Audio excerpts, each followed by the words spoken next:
Sue is going to take us through the history of Rhinebeck Garden Club, all, how many years? 92. All 92 years in 35 minutes. So get ready. No, I'm sure it'll be more than 35 minutes, but I'm really looking forward to this as someone new to the club and also pretty new to Rhinebeck. So for those of you who have been around for a while, you'll probably see lots of things that you recognize. Enjoy. Paul is going to record this for us so we can post it and all become famous on Facebook, etc. Oh my God, yes, we will not put names up against anybody.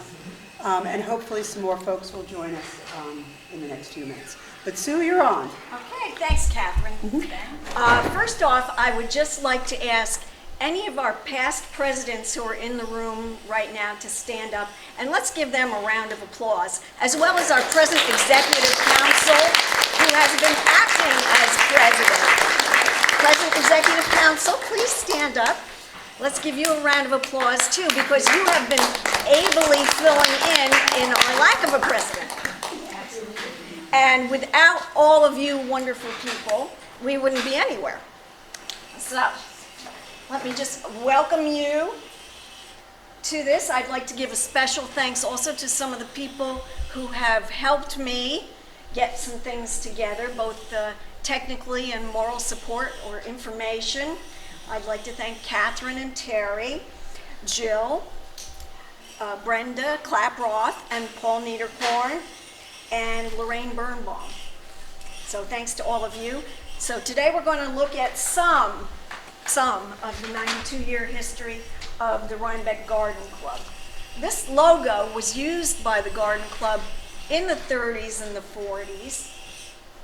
I find it especially charming, and I think it certainly could be something that could be used again on a t-shirt even. So we're going to go through the garden gate here.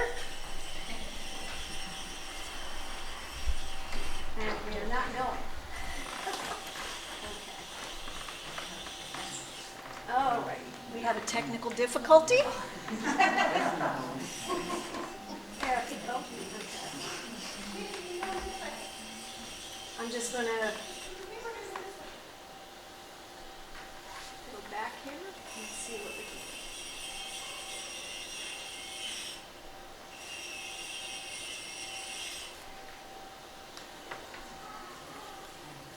So, we've all heard on April, whatever, 11 women gathered in the home of Mrs. Frank Asher. But before that first meeting, there was a preliminary meeting. And Mrs.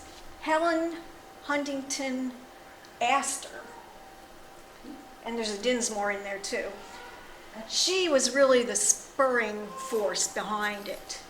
And she gathered a small group of the most prominent ladies in the village. And that was key, it was in the village. So that included Mrs. Frank Asher, Mrs. Pierre Cookingham, Mrs. William Ostrom, Mrs. Jacob Strong. Some of those names are still familiar. So they met to create this garden club. And it's interesting because most of these ladies lived on Chestnut Street. And you'll find that even today, Chestnut is one of the most beautiful streets in our town. So Mrs. Astor was going to sponsor prizes. Now, these were not necessarily for garden club members, but it was to draw attention to the fact that this club was going to be forming. This article is from March of 1927 in the Gazette. And Mrs. Astor had a particular affinity for English country gardens and the front yard gardens that you would often see over there. She wanted the people of Rhinebeck to follow suit and create lovely gardens in their front yards. So she was sponsoring prizes, and it was for amateurs, and it was only for front yards and borders, and it would be judged during the fair week. So she was going to give prizes for both the amateurs, and if you happened to be a professional, you weren't excluded because she would give separate prizes for those. Now, she had some particular criteria. That garden that's on the right-hand picture would have been totally unacceptable because she evidently had a thing about cannas and about red salvia and foliage plants, because none of those were allowed in your garden if you wanted to be eligible for her prizes. So in March, they were telling people to start now to plan so you could be eligible for this. The prizes were cash. The top prize, $25, which in today's money is $367.20. So this was not chump change that she was giving.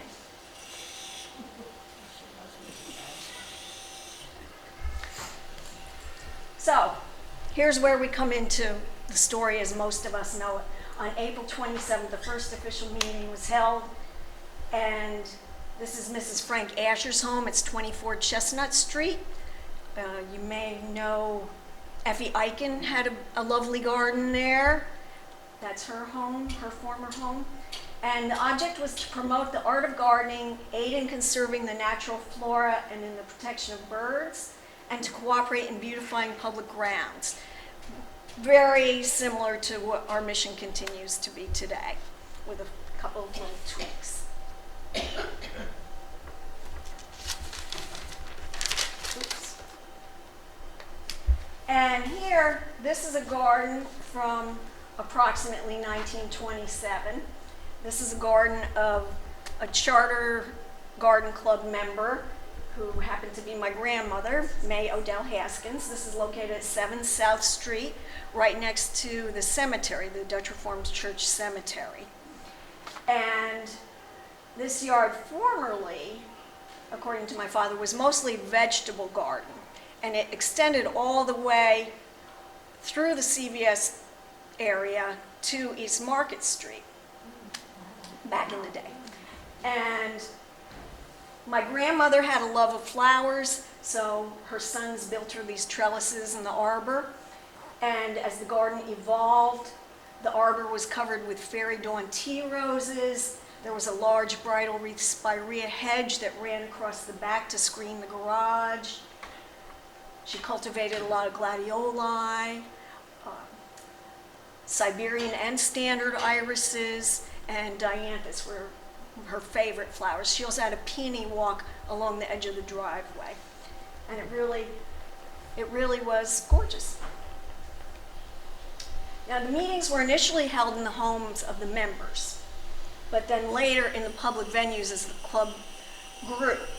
And pretty much always either at the Star Institute or right here in the town hall. That's where most of our functions have taken place. Now, tea was a big part of the meetings. Every meeting had 3 segments. You'd have your speaker, your business meeting, and your refreshments. And because tea was seen as kind of an upper crusty thing to do, and Mrs. Astor was certainly upper crust, this was something that was a standard part of every meeting. And the proper etiquette and implements were very important. If you saw some of the displays from the 90th anniversary, we had some of the tea towels and the teacups that were actually used back at the time, as well as this tea service. But this tea service comes from a much later date. In the 1940s, if you forgot to bring your teacup and saucer, because most of the hostesses did not have possibly 50, which is what membership was initially capped at, you could be assessed a little fine if you made the hostess have to use one of her teacups and have to take care of that. So you didn't want to forget that teacup. Now, this tray is from the tea service. You probably can't read the inscription, but it says Rhinebeck Garden Club Memorial 1963. And this was presented by Mrs. Frances Knickerbocker from Rhinecliff to the club. She had been the trip chairperson, and she was stepping down from that role. And in the minutes of that meeting, it says that it's dedicated to the memory of James B. Reardon, who was Mrs. Astor's horticulturist, and Montague Free, who was the former director of the Brooklyn Botanical Gardens. And both of these gentlemen had been of service to the club. Assuming that Mrs. Astor also knew Mr. Free from the Botanical Gardens. And this was presented on January 30th, 1963. I find it puzzling that she didn't bother to have these gentlemen's names inscribed on the tray, if that was meant to honor them. And the minutes also reflected that she took money she had left over from the trip fund to buy this. And at a future date, she also gave the club a set of 40 cups and saucers and 40 spoons. We still have the spoons. Excuse me. Yes. Where is the tray still around someplace? Yes, right now it's in the trunk of my car. Jill stores it for us. And I could bring it in if you want to have a closer look at it. It's a whole tea set you have. It's the whole set, as in this picture. So Jill's responsible for polishing it? No, actually, Brenda was the last person to polish it. Brenda Brockett in, I think, 2008, because there's a note to that effect. And the minutes of the meeting have now been included. The minutes where it was presented have been included in the box, so future people can read all about it. So, in 1930, we joined the Federated Garden Clubs of New York State. So we were members until 2006. So we have the federated years. This is a picture of Corinne Becker. And you can see her with several prize winners. She has a tricolor ribbon there, which is one of the top awards. And it's obviously a spring show that she won these awards at, looking at the nature of the flowers that she has. So for many, many years, we were members of the state federation. So what does that really mean? Well, it's just an oversight structure which provides standards and rules which the club was to follow, such as holding regular meetings, holding regular competitive adjudicated flower shows in which all members must participate.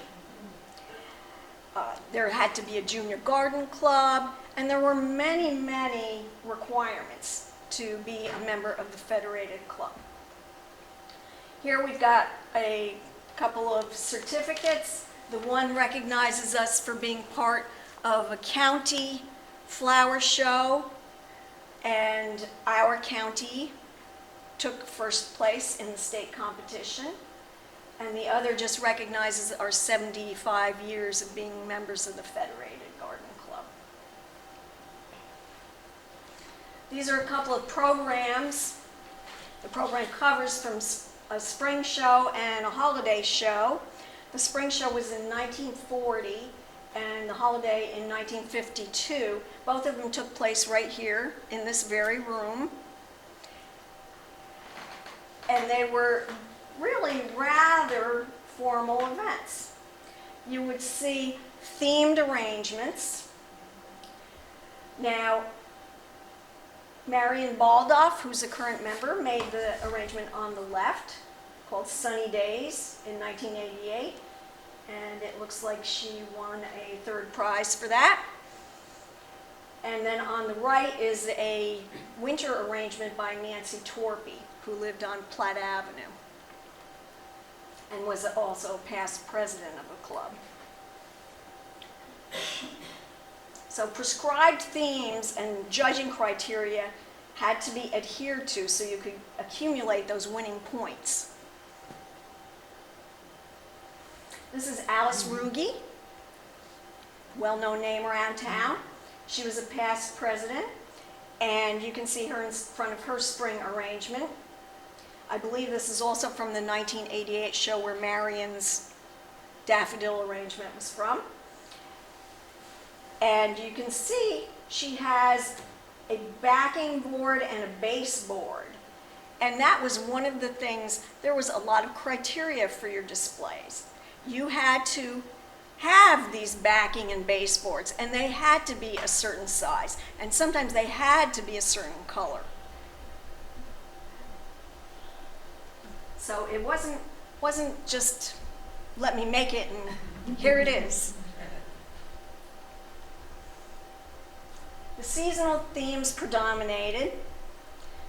Here we've got Hats Off to Spring. You might have also seen something like April in Paris or, you know, Holiday Sleigh Ride.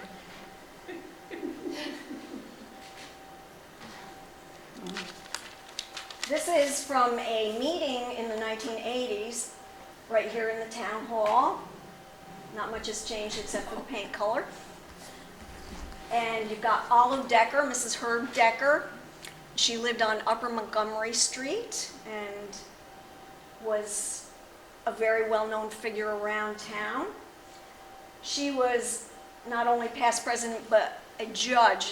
So she was certified by the Federated Organization.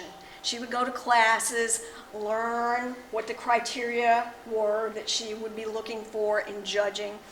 Here she's instructing the members on the fine points of the different arrangements and what makes one better than another.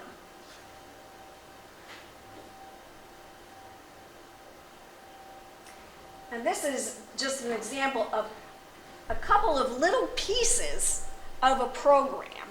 Now the programs were multiple pages, and there would be multiple classes, and each grouping would have its own scoring rubric. Generally speaking, the point scales would include personal expression, dramatic impact, and the condition of the elements. Other criteria could also come into play depending on what the category was. You've got, I know, pressure felt by my grandmother. Is this flower going to bloom in time? Is it going to be past its prime when I want to use it? And she was a nervous wreck about it. These are some of the tea table arrangements.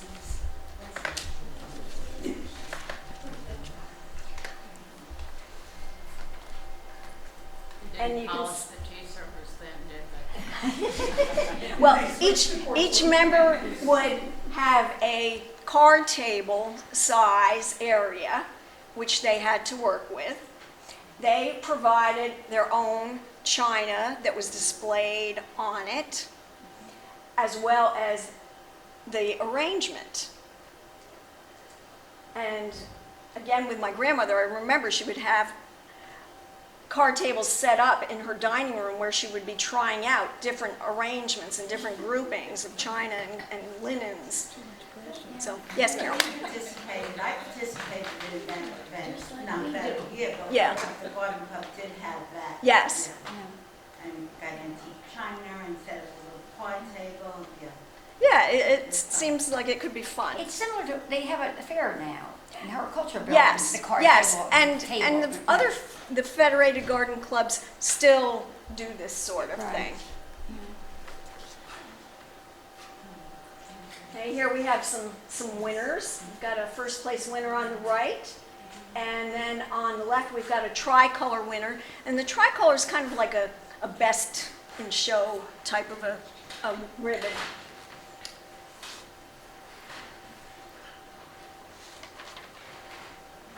So each exhibitor was anonymous. I don't know if you've ever been to the horticulture display at the fair, and the tickets are folded over so the exhibitor's name is not on display. So there isn't any prejudice on behalf of the judge according to the person's name. And then once all the judging is completed and the prizes, are getting ready to be awarded, they'll be opening them up.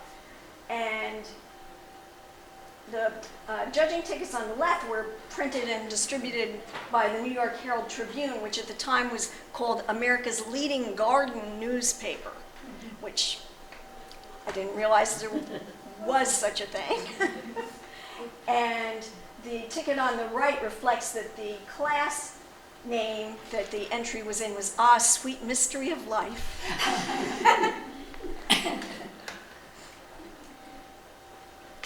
Now, Nancy Torpy is a large figure in the history of the Garden Club. At left, she's at a flower show here at the town hall, and her attire really indicates how serious an endeavor these flower shows were. This wasn't just, come in your work clothes or what have you. It was a dressy occasion. You were welcoming the public. At certain times, the public was paying a fee to come to the flower shows. And she was not only president, but she was a life master judge. So her credentials were really extreme. She's in her garden in 1980 on the right, over on Platt Avenue. She had a lot of pins to indicate her status. The top center one is her judging pin that indicates she's a life master. And then there's just various Federated Garden Club pins. It was interesting to me as I was researching that now you can become a life member of the Federated Garden Club. And it seemed like all you had to do nowadays was donate $100 and you would become a life member. I have the feeling it wasn't quite that way back then. But if you wanted to be a member back in the day, it was a little different process. Now, if people want to be a member, we are thrilled to have you and welcome all you new members from this year. Nancy Torpy was on the wait list for several years to get into the garden club. It originally had been capped at 50, and then when Mrs. Torpy was trying to get into the club, it was capped at 75, and she was still waiting because it was seen as the club for a woman of certain standing to be a member of. Didn't you Yes, have Kathy? to be sponsored? You did have to be sponsored. I know Yes. that from Olive Decker. Yes, well, that's what that little ticket on the left is. Yes, Daisy. Orange and Duchess Club, as of today, you have to have 3 letters of recommendation. 3, ooh. They are read and then you are evaluated. Yes, and that was, I've never seen anyone turn down, but there's a full letter about your career and what you've done, and those letters are your sponsor, and then you become a member. Where is this, Stacy? Orange and Duchess. Oh, right, and Millbrook still does that. Yeah, no, it doesn't. yeah. I was in that. So there definitely was a process. And this is Gertrude Locker, who passed away not that long ago. This is her proposition for membership, and she was sponsored by Jean White and Victoria Burgles, who is another very large figure in the history of the Rhinebeck Garden Club.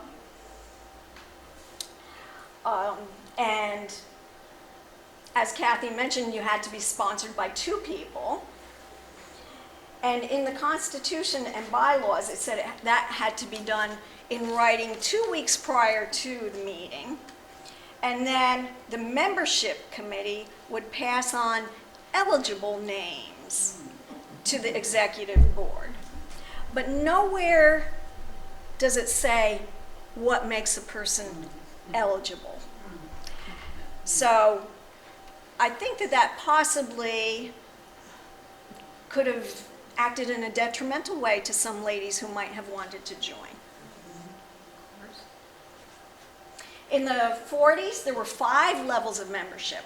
You had the honorary level, which was for people who were of service to the club, like the Montague Free or Nelson Kuhn, who was a violet grower and then became a worldwide known horticulturist and was out on Martha's Vineyard. You had the active memberships, people like us, the associates who were active members for at least 3 years and then you could become an associate. You had the complementary active, which was given to 10 men who were flower lovers but not commercially involved with the floral industry. And then you just also had your complementary. And that was given to professionals, the florists around town, any of the people who owned the greenhouses, and that was conferred upon them in the hopes that they would come and talk to us. Here is a typical meeting. The meetings are certainly, I think, the cornerstone of the Rhinebeck Garden Club. This is a typical meeting from the 1980s, right here. And we always like to celebrate also. This is from the 85th anniversary at Belvedere. And we have Corinne Becker and Joan Oury and I believe Gisette Lee. Yeah. So looks like a lovely time. And again, you can see there's a sense of formality about things even then. We have speakers as part of our meetings every month, unless we're going on a field trip. And here we have Daisy Kershaw doing the Tussie Mussy demonstration. I think we all enjoyed having a little hands-on and actually getting to work with the flowers. Excuse me. We also have invited guests like Michelle Decker, Kathy's lovely daughter, who spoke on rain gardens this year and has spoken about tools and other subjects in the past. In the 1930s, we had Harvey Fite come to talk to the club. Nowadays, most of us know him as the gentleman who built Opus 40. In the 1930s, he was a professor of sculpture at Bard, and he came to talk to the club about garden sculpture. And Mr. Free from the Botanical Gardens came to talk to the club. Paul Freese, who was the editor of Popular Gardening magazine, came and talked to the club. So there were a lot of heavy hitters who were coming to speak to the club, unlike what you've got today. And it's hard to believe that it took 63 years for a gentleman to be an active member of the club, just a regular active member. And this is Ray Davies. He lived on the corner of South Street and Center Street on the east side. And he was a very genial guy. I had the pleasure of being acquainted with him. He had gotten his start growing up, he said, doing vegetable gardening. But then he loved to do the flowers as he got older, although he did continue with a small vegetable garden here as well. And I'd like to thank our other Ray for upholding the tradition of having a man as an active member. Unfortunately, he isn't here today. So in 2001, we had the first male officer elected. On the left, you can see the outgoing president, our current member, Barbara Schutzman. And in the center, the incoming Vice President Tom Kramer and incoming President Carol Lee. So Tom was the first male elected. And of course, we can't forget as most of us know, the first male president elected in 2014, Stephen Mann, who served from 2014 to 2017.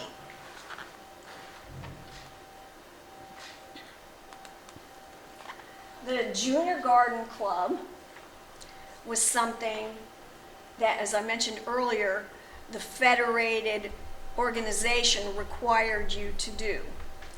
So they would have 2 of the active members work with young people who would meet once a month, and they would teach them about horticulture, conservation, flower arranging.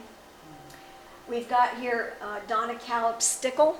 She's the mom of Matt, who owns Stickles, 5 and 10 on the left, and Susan Torpy Plump, who lives in Tivoli. That was Nancy Torpy's daughter. And on the right, Karen Callip Volino. You might know her from Northern Dutchess Mothers Club. And here they are at a display, because they would also have shows which would be judged. Nobody's looking too happy. But I'm thinking maybe they were just nervous. So in 2006, then, due to declining enrollment, we've left the club. But we continue, and we're still celebrating. And this is last year's celebration lunch at Savona's. And I hope everybody's brought their check for this year's. Please see Terry. Last year, the food was delicious. We had a very nice time. Fundraising for our projects is accomplished through our annual plant and bake sale. And here we've got Mary consulting with a customer. And I see Ray in the background. This is a past sale at the CVS Plaza. We've also had sales at Cordis Hall from the Dutch Reformed Church, the Doughboy Gardens, and the Beekman Arms. This year's sale, I think, was especially welcoming looking. Those hanging baskets that Lorraine gets for us, they always seem to go so fast, and I'm sure that this year we'll have, or this coming year, we'll have just as successful a sale.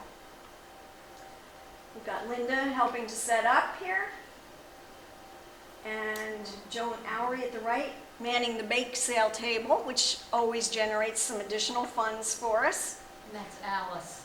That's right. Alice, who is Alice? Doyle. Doyle? Okay. That's a precious picture because both those. Yeah, and I'm sorry it's out of focus. And the picture itself was out of focus. But that was the only bake sale picture we had. And this is just a display of the donated and members' materials from this year. So professionals in the area donate flowers, members dig in their gardens, and also Terry and her team go out to dig up from other people who would like to get rid of things or thin things out. Right. So civic engagement has always been a linchpin of our mission.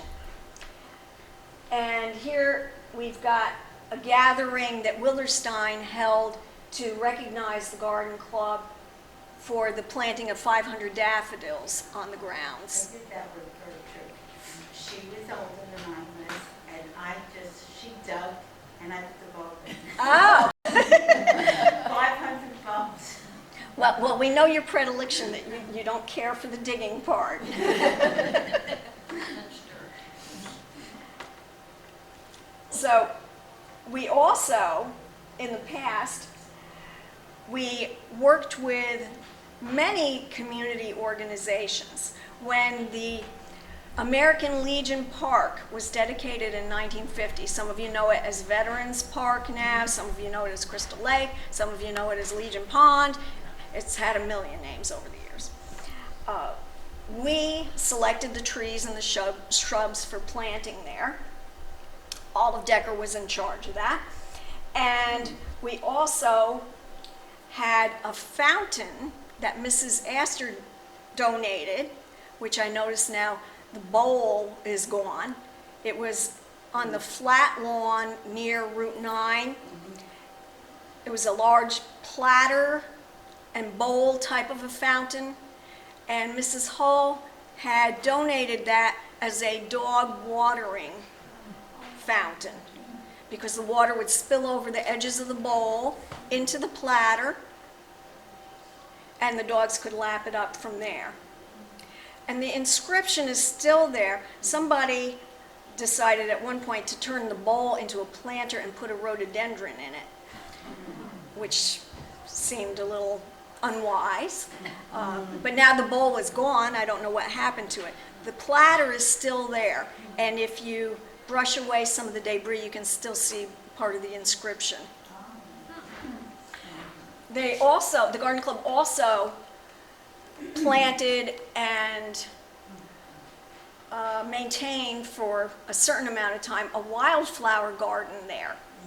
And that wildflower garden ran from below the falls towards Route 9. And it was right along the edge of the stream. It was a very wooded area then. There were little trails, and they collaborated with the Rhinebeck Central School's shop class. And the shop class created little signs that were installed along the different wildflower groupings so that you would know what was there. And I remember that from when I was a kid, but in 1980, when Mrs. Torpy was interviewed, she said the wildflowers are almost all gone. We also worked with the PTA on planting trees at the high school. And of course, this is our most current endeavor, working on the Doughboy Gardens. We have Kathy and Brenda here, planning out what to plant for this past year. And that's the little plaque that mentions that it's maintained by us. And that's planted and cared for by members every year. I encourage you to come and help plant or to take a week to water. And hopefully you'll luck out like Kathy did this year and it'll rain a lot during your week. The garden is still beautiful. It is. I looked at it the other day. Moving like crazy. It is. Now, fundraising for charity was something that we always did. Here we've got Olive Decker again in her later years and Victoria Burgles, both past presidents, and they're making wreaths for sale. Now, back in the day, they actually made the wreaths.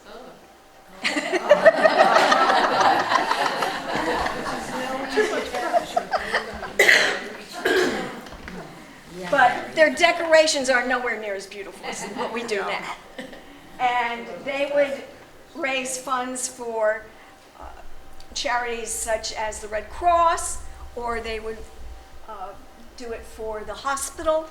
They used to create arrangements for the hospital rooms until a New York state law was enacted which forbade that.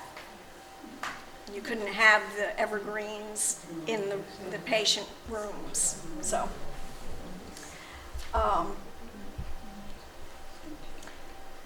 now Mrs. Burgles is really internationally known. She was a daylily hybridizer. And she established numerous varieties. I looked on the Daylily Society page, and there, I'm going to say maybe a couple of hundred at least different daylilies that she hybridized.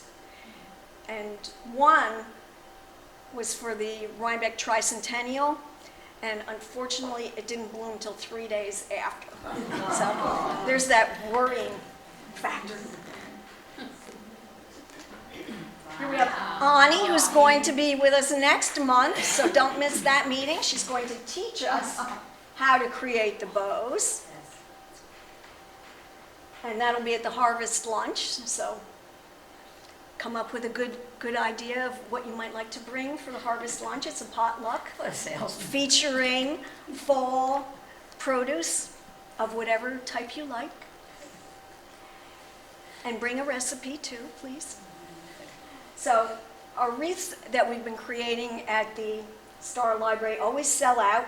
That decorating session is going to be coming up soon. I really encourage everybody to come. It's fun. We have a lot of options to choose from, thanks to Mary and her crew for foraging. No, that was Terry. Oh, was it? So field trips have always been a part of the club tradition. Here we've got some club members touring the Alan Budd Organic operation. We've also, in the past, taken trips to the International Flower Show in New York, Philadelphia Flower Show, Innisfree, Stonecrop, Blythewood, Tivoli Tea Garden. Here was a trip a few years ago to Victoria Gardens, which we also went to again this summer. And there's our former president, Stephen, in the center there. You know how hard it was to get them to line up there so I could take that picture? I can imagine. It's like, oh. Herding cats. And again this year. To Mountaintop Arboretum That was good. over in Tannersville. And I heard that was a great trip as well. I didn't get to go to that one. And we support a couple of important endeavors. We support the Beatrix Farron Garden Association and the Garden Conservancy with our memberships. And the Garden Conservancy holds open days in which their members open their garden to interested onlookers for a fee, which goes to support the Garden Conservancy. And as members of the Garden Club, we get reduced price tickets. And I really, if you have not gone to any of these, I really recommend it because it's amazing. This is part of the garden of Zibby Tozer out in Stanfordville. And just a small little tidbit from the garden. She doesn't take care of her garden herself, she told me, but she selected every flower that was in it. And here on the left, we're looking through, this was a fairly recent addition. It's a rose and lavender allée that she had installed. And the roses were really just kind of coming into their own, and it was lovely. On the right is a garden from the city of Hudson, and you would never know this was there. You go through a fence next to this house, and then this sweeping view is before you. Huge terraces, as well as stone steps, so you don't have to roll down the hill. And a pool and fountain at the base inside that semicircular hedge. It's mostly just terrace lawns and evergreens and hydrangea hedges there. And one of the things that I most enjoy about Garden Club is when we have the members open gardens and people invite you to their homes to see their gardens. It's a great opportunity to learn things, to steal ideas, get inspiration. And a member's not obligated to do this. You decide if and when you want to. And it's very informal and relaxed. And I thank Terry for identifying the million roses of Sharon I had growing in my yard. And I thought I had forgotten what I had planted in this particular area. So this is just a shot from my garden, and I've been happy to host many of you there the past couple of years. And This was an idea I stole from Dorothy Barron of using the bark as part of your garden features. That's just some thyme and sedum. And on the right, some daylilies and dianthus That's not a and path, impatiens. that's not a path. No, it's not a path. It's more of an edging. Yeah, I did steal her idea of the log rounds for paths, though. But now, I think I didn't use locust for that, so it's starting to deteriorate. So a new feature will have to happen. And this is my rock garden in the spring. I think this was the day I had the open garden day. And I'd just like to say thanks to everybody for coming. Anybody want to add anything or ask anything? Oh, that was so beautiful, thank you. Oh, well, thank you. Excellent, thank you very, very much. I'm surprised. My that a lot of pleasure. people